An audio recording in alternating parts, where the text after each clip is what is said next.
आदि पर्व के अंतर्गत चैत्र रथ पर्व में द्रौपदी प्रादुर्भाव विषयक 166वां अध्याय पूरा हुआ। 166 सप्तष्ट्यधिकशततम अध्याय। कुंती की अपने पुत्रों से पूछकर पंचाल देश में जाने की तैयारी।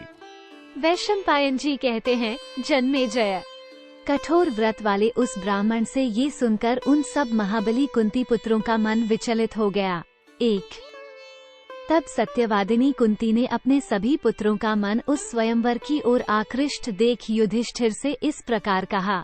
2 कुंती बोली, बेटा, हम लोग यहाँ इन महात्मा ब्राह्मण के घर में बहुत दिनों से रह रहे हैं।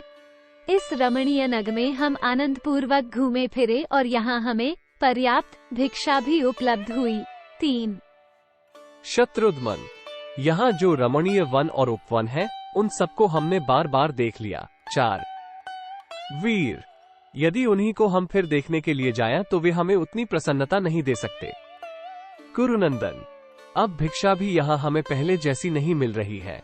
5 यदि तुम्हारी राय हो तो अब हम लोग सुखपूर्वक पंचाल देश में चलें।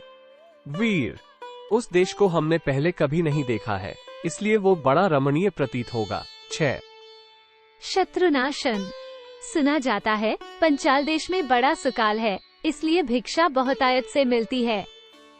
हमने ये भी सुना है कि राजा यज्ञसेन ब्राह्मणों के बड़े भक्त हैं। 7 बेटा, एक स्थान पर बहुत दिनों तक रहना मुझे उचित नहीं जान पड़ता, अतः यदि तुम ठीक समझो तो हम लोग सुखपूर्वक वहाँ चलें। 8 युधिष्ठिर ने कहा, माँ, आप जिस कार्य को ठीक समझती हैं वो हमारे लिए परम हितकर है, परंतु अपने छोटे भाइयों के संबंध में मैं नहीं जानता कि वे जाने के लिए उद्यत हैं या नहीं।